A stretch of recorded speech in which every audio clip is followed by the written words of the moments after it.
Hey, it's Washina again, coming with you with some more informative information. So, go ahead, listen on if you want to, but I'm going to go ahead and give it to you anyways.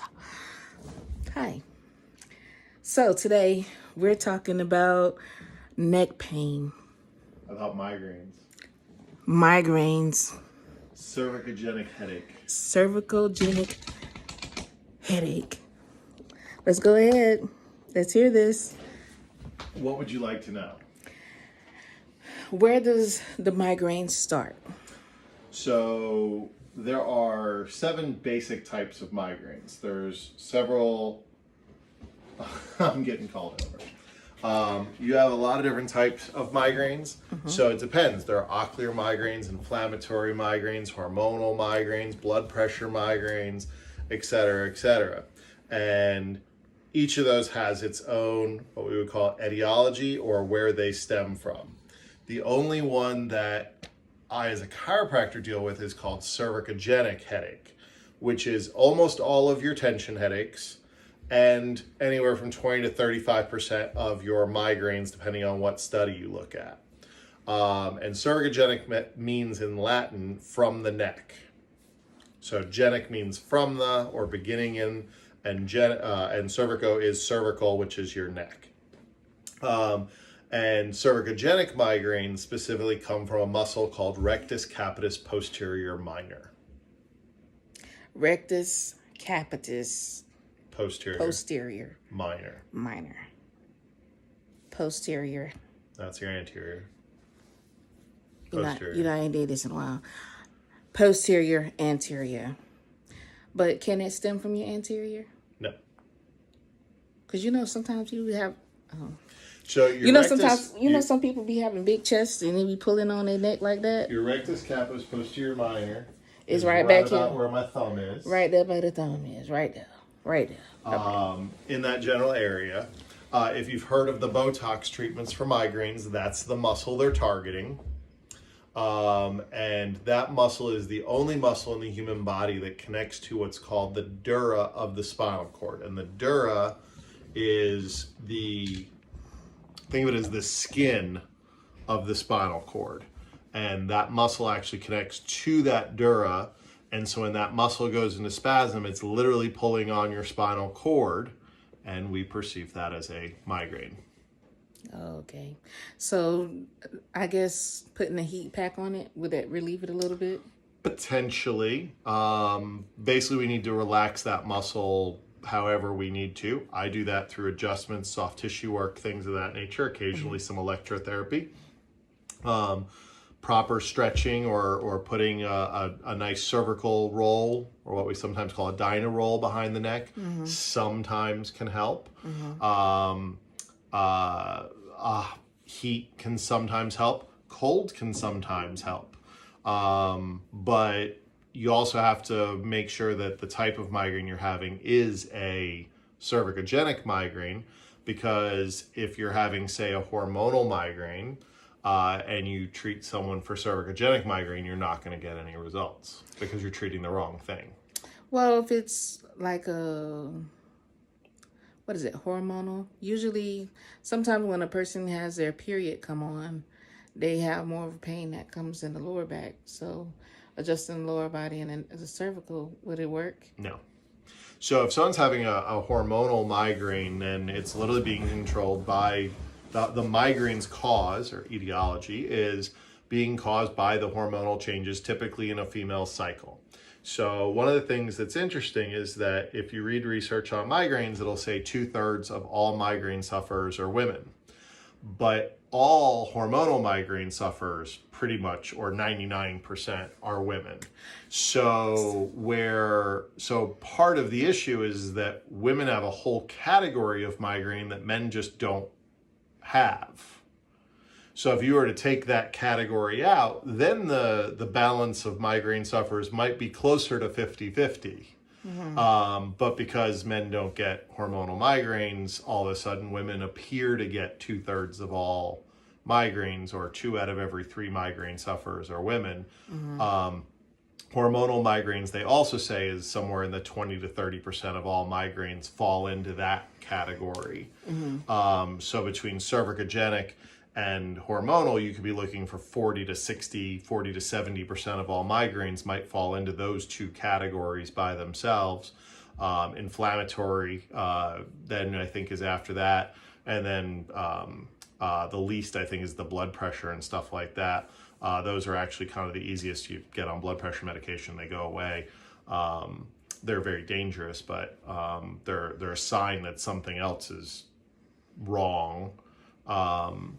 But you don't hear about people who have been suffering from blood pressure migraines for 20 years, whereas you hear about people with hormonal migraines or cervicogenic migraines or inflammatory migraines, for years and years and years and years. A lot of people will say, oh, I started getting them in high school or middle school, and they could be adults and they're still getting them on a regular basis. Blood pressure migraines, you don't hear about that as much. You hear about more of a late onset, happen with some other things happen. They'll say, oh, I gained a lot of weight and then I started getting migraines. Oh, okay. Your blood pressure's also through the roof. Let's send you to your PCP. We control the blood pressure. Things will feel better. Yeah, that's one thing that I did notice was a lot of times, this is probably a little bit to the left, but as African American, they said genetically we have hypertension based off of the genealogy, and a lot of times we don't even know that we even have hypertension. And like for me, and my story was my brother, who's a nurse, he basically took my blood pressure one day. He was like, "You need to check your blood pressure." I'm like, well, whatever. I gotta go to work. So even though I knew my blood pressure was high, I'm like, there's no reason, there's no way, because I've always, I ate clean. I was always exercising. I was always on the go. And it was just like, it's still like a hereditary issue. And then it was just like, one of the things that I noticed when the migraine started happening, I was just thinking it was just like a migraine headache or whatever, like a regular thing, like, oh, I got a headache. But I think it was more of a blood pressure migraine instead of anything. And I wish I'd have known that I was having that type of issue, because it was just like, it was crazy. Because me and my neighbor, we was like, what you got on that ibuprofen? I was like, you got some ibuprofen? My head hurt and it's pounding. But that was the only thing that we knew. It's like sometimes you could go to the doctor. Like I've been to many doctors and they've done blood work on me. They did this type of work. They did that type of work. The hypertension never showed up. And then all of a sudden now it's an issue as I've aged. I'm just like, what the heck? So the thing with the blood pressure, when does a person would it be considered to come in to get a chiropractic adjustment to alleviate the migraine if they have blood pressure? No, if someone were to come in and see me and we were to determine that we think our best guess or most likely situation is that they're having a blood pressure headaches, I'm sending them just to their primary care provider. Their primary care provider may even at that point send them to a cardiologist, depending on how out of whack the blood pressure is. It's always going to be high. Their headaches tend to be more of a throbbing versus like a consistent ache. And that's something that I'm not gonna, like, my role in that case is to refer you to the appropriate provider. Essentially, if someone's not having a cervicogenic migraine, then I'm not going to treat that person for migraine. I may treat them for something else. So if someone comes in and they say, hey, I have low back pain, or I was in a car accident, or I have a sports injury or whatever, and then they go, oh, I also have migraines. And I say, tell me about your migraines. And they say, oh, I get them every month with my cycle. And obviously it's a woman in this case. I might say, well, that's most likely a hormonal migraine, and I don't think I can help you with that part. I can still help you with your low back. I can still help you with your car accident, your sports injury, or whatever. But I don't think I'm going to make that part better. In that case, I normally tell them, talk to your OBGYN, because sometimes in those cases, being on a proper birth control pill or other hormonal therapy can actually alleviate those migraines. Sometimes that's something that they're going to deal with outside of me. If someone has a cervicogenic migraine, they come in, we talk about cervicogenic migraine. We talk about the rectus capitis muscle. During their exam, I put my finger on it and I press it, and they jump, and it's tender and it's sore and it's in spasm, and maybe I even rub that rectus capitis muscle and they start going, you're rubbing that and I feel like the migraine's almost going to come on if you keep doing that, kind of thing. I go, now you're in the right place for that. That's something I can help you with. And then we do the treatment protocols that we would do for that. If someone's having an ocular migraine, I send them to their eye doctor or an ophthalmologist. Yeah, because it'd be like pressure around your eyes. It can be pressure. It could just be like they're starting to get migraines because their prescription is wrong. Or something as simple as that. Possibility. Sometimes sometimes the eye doctors now are giving lenses that block the blue light from the computer screens, and some people are getting relief from that. Those are all ocular migraines. I'm not being ethical as a doctor to treat those people, or have them come in for a bunch of visits and take their money and bill their insurance and do all this stuff, when I know the answer is go to your eye doctor. They're better suited to treat this. Same thing with the blood pressure migraines. Why am I going to have that person come in 5, 6, 7, 10 visits of not getting results just to go, well, maybe you should see your PCP about this? No, I want to tell them right away. I want them to get that under control. That's the ethical thing to do. That's what they should do. Yeah. Then the other thing is, because I know like when you go to the eye doctor, sometimes, like as you age, your pressure, all this other stuff starts changing. Even your eyes starts changing. So you have to go and get your eyes checked out. One thing is just like every year, they say come to the exam because everything is changing. Like when I got to Georgia, I noticed that all this pollen and stuff, I didn't even know that they had eye drops for histamine. And I'm like, oh, my eyes always burning and itching. So it's always a good idea to go check in with your doctor. Yeah, eye doctors, your eyes change as you get older. Almost everybody at some point is going to need reading glasses. Some people a little bit earlier, some people a little bit later. That's something that's coming for pretty much all of us. And maybe someone will say, oh, my grandma never needed them or something. Sure, 1 in a million or something, but just about everybody's gonna. It's called, they have eye exercises. You have to do your eye exercises. But actually, it's just a hardening of the lens and possibly the cornea. I'm not up on my eye stuff, and it hardens as you get older. And that's what causes you to need readers, and it happens to just about ain't nobody trying to get old. As my grandmother always used to say, it beats the alternative. Okay, other than that, let's talk about how the cervical capitis deals with when a person has whiplash from a car accident or they slip and fall. We do see after car accidents, we see people who have never had a migraine before in their life be in a car accident, get whiplash, and all of a sudden they start reporting extreme headaches. Those are cervicogenic migraines. They're caused by injury to that rectus capitis posterior minor muscle. With proper treatment, most of the time we can get those to go away in a fairly rapid period of time, depending on how severe the injury and how severe the accident was. But whiplash is a completely different thing. Whiplash is essentially a specific form of a sprain strain to the neck. It's no different than spraining your ankle playing basketball, except for the fact that it happened in your neck, not your ankle. And it happened from a specific type of trauma. But then also, if a person is running or playing any type of athletic sports, are they capable of getting like the migraines as well? Someone who's a migraine sufferer, depending on what the cause of their migraine is, it's always possible to get a migraine. It's what sets off the reason for their migraine. Now, the sport may not cause the migraine. If you have hormonal migraines, if you're go through that hormonal cycle and you happen to be playing your sport while that happens, well, then you'll get your migraine in conjunction with the sport. But you're going to get the migraine anyway. A cervicogenic migraine, if you take a hit to the head or a hit to the neck and that muscle's already somewhat compromised, sure, it could potentially set it off, and maybe you wouldn't have gotten a migraine for another week or 2 weeks or a month, but now because of a little extra trauma, you got it today.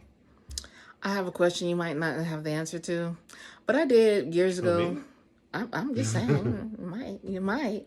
But I'm just like, I had a client that actually her brain was coming out of the socket. She knew about it, but which are you talking, the foramen magnum?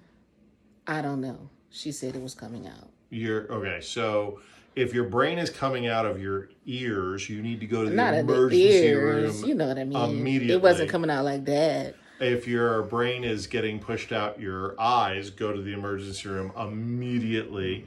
And then the other thing we have is called the foramen magnum, and that's actually the hole that your spinal cord comes out of as it exits your brain through the skull. And that would also be anytime your brain is coming out of the socket, that in the medical terminology that I would have, the answer is always go to the emergency room immediately. Well, she was already treated for it. She knew what was up, though.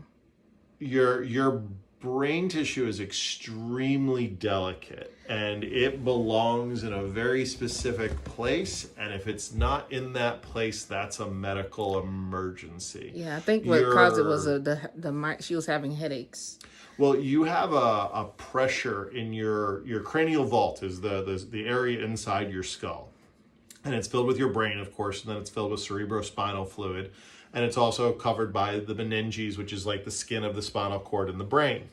And they're all in there. So it's the brain covered by the meninges, surrounded by cerebrospinal fluid. Mm-hmm. The pressure inside that cranial vault is extremely, extremely delicate. And increasing or decreasing that pressure by even a very small amount can have a huge effect. And I'm talking very serious. That's something that needs to be treated immediately. If the pressure is over, I know they put in a stent to relieve the pressure. But having too much pressure on the brain is a medical emergency. Go to the hospital immediately. Don't come see me. I won't treat you. I'll just call an ambulance and that's it. But I don't even have any tests to measure that directly. But people with extra pressure there, yeah, they would get a headache for sure. Generally, it's after trauma. Subdural hematoma is one of the causes. Things like that.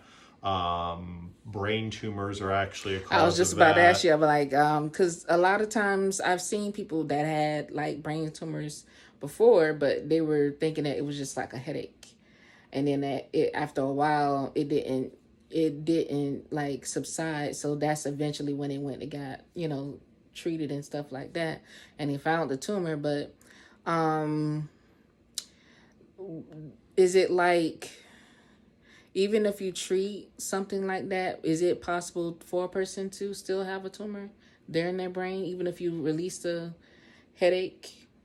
If their problem is being caused by a brain tumor, nothing I'm going to do is going to make them any better. Yeah. I know that sometimes those tumors are actually caught by the eye doctor, not because the eye doctor is specifically looking for it, but it comes up in their finding when they look at the pressure in the eye. And the reason is that your cranial vault pressure is up, which pushes on the back of the eye, which causes increased pressure in the eye.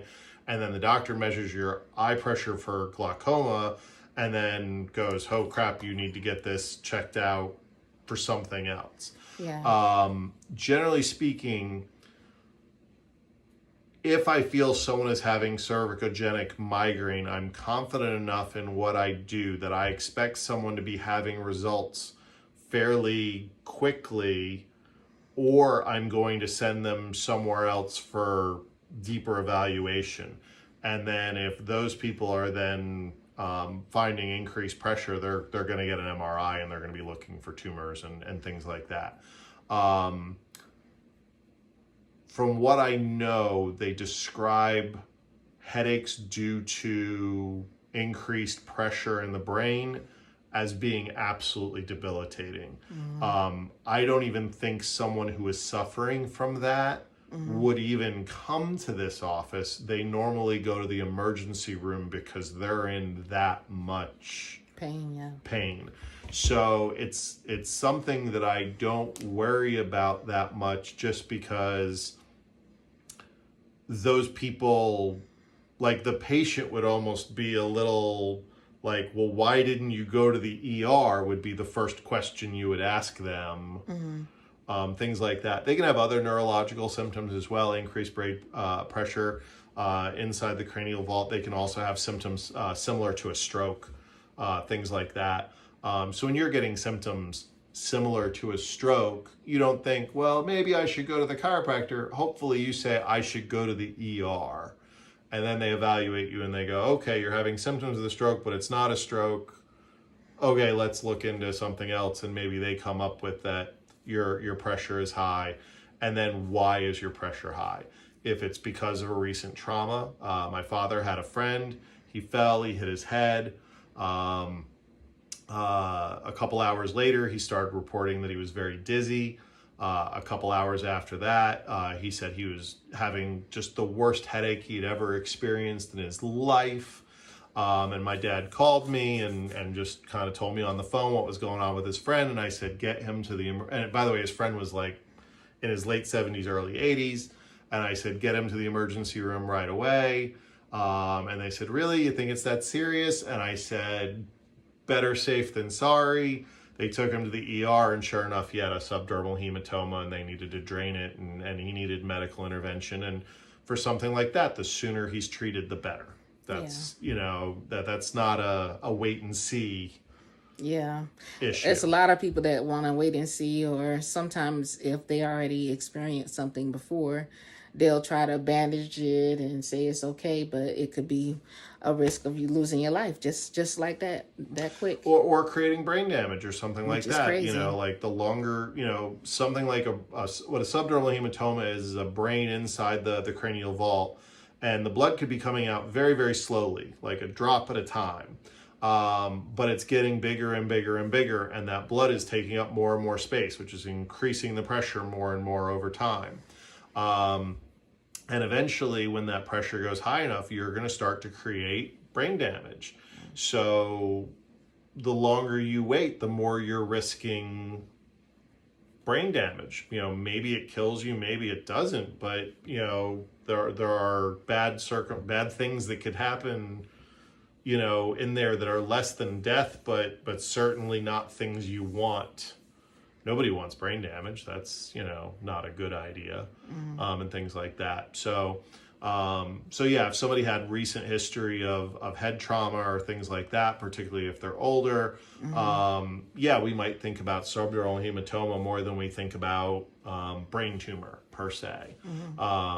But if you have somebody who says, oh, I started getting migraines in middle school, right around puberty, which is when a lot of migraine sufferers start, and this is my pattern of migraines, and all these types of things, then I'm not really thinking subdermal hematoma. If they're in their 40s now and they start getting their migraines in middle school and nothing new has changed, they haven't had any recent trauma, nothing, no recent thing, I'm not thinking brain tumor, I'm not thinking subdermal hematoma. Those aren't, those things. Especially if the migraines have been pretty consistent. Maybe someone used to get migraines, once a month, and now all of a sudden they're reporting they're getting, a migraine 10 or 15 times a month. Well, wait a minute, that's a significant change. What's going on? We need to possibly evaluate that. Are their migraines just getting worse? Okay, sure, but why are they getting worse? Well, if it's cervicogenic, maybe that muscle is more irritated by something they're doing or